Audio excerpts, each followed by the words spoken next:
পুরো বাংলাদেশ এখন যেই পরিমাণ রাসেল ভাইপারের ভয়ে ভীত।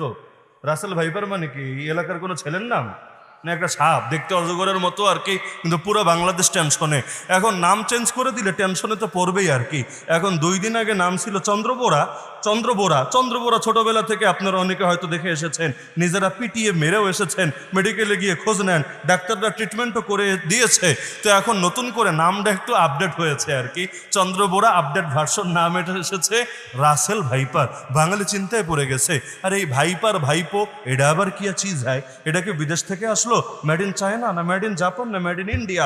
বহু টেনশনে। আর গুজববাজরা তো বসেই আছে, কারণ এগুলো যত মার্কেটে ছড়ানো যাবে, সিলেটের বন্যার কথা মানুষ তত ভুলে থাকবে, ব্যর্থতার চিত্রগুলো তত ডুবিয়ে রাখা যাবে, আর আলেম ওলামার উপরে যত জুলুম হয় এগুলো তো সব মিছে যাবে। ফিলিস্তিন নিয়ে ধোকা খোলা নিয়ে মানুষ বহুত আন্দোলন করছিল, ওই সেন্টিমেন্টটা ঘুরিয়ে দেওয়া যাবে। কারণ আজে বাজে পুরো দেশ ডোবে পানিতে। এই যে আমি সিলেটে যেহেতু বাড়ি, ঈদের দিন ঈদের নামাজও পড়াতে যেতে পারি নাই, 10 কিলো রাস্তা 14 কিলো রাস্তা, এমন পানি সুবহানাল্লাহ। মানে পানি পাড়ি দিয়ে ট্রাক পর্যন্ত রাজি হয় না। ট্রাক যে ভাই তোমার টাকা যত লাগে দিব, খালি এটা পারি করে দিয়ে একটু নামাজটা ধরার ব্যবস্থা করো। না হুজুর, কয়দিন আগে এমন পানিতে নামিয়েছে 40,000 টাকা লেগেছে আমার ট্রাক সারার জন্য, আপনি কত দিবেন? 500, 1000, 2000? আমার 40,000 লাগলে আপনার এই বরকতের আমার দরকার নাই, আমি পারবো না।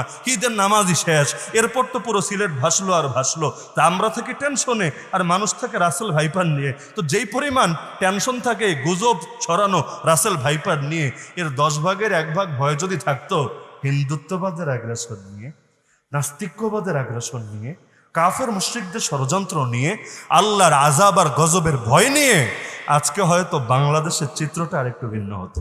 আল্লাহ তাআলা আমাদের সবাইকে হকের উপর অটল এবং অবিচল থাকার তৌফিক দান করুন। আল্লাহ তাআলা আপনাদের নওজওয়ানদেরকে, যারা অনেক কষ্ট করে আজকের এই মাহফিলকে সফল করেছেন, তাদের সবাইকে জামানের ওমর, জামানের হামজা, জামানের খালিদ হিসেবে কবুল করুন। সবাই দুরূদ শরীফ পাঠ করি।